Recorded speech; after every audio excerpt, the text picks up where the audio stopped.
Ni Pangulong Marcos Jr. hinggil sa nangyaring kaguluhan sa Senado. Radyo Pilipinas, report.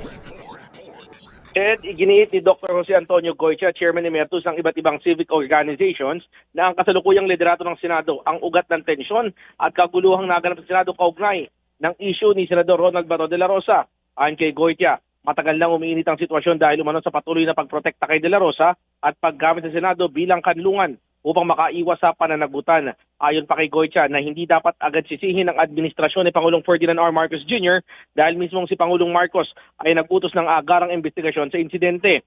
Binatikos din ni Goycia ang umano'y mabilis na pagpapakalat ng mga naratibo laban sa Malacanang kahit hindi pa malinaw ang buong pangyayari sa Senado.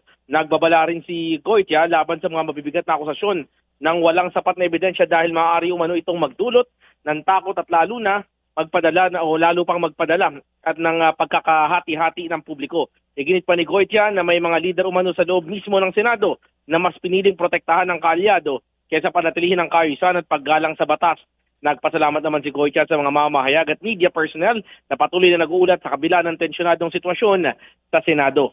Mula pa rin dito sa lungsod ng Maynila para sa Bagong Pilipinas, Lawrence Tanhoco ng Radyo Pilipinas, Radyo Publiko.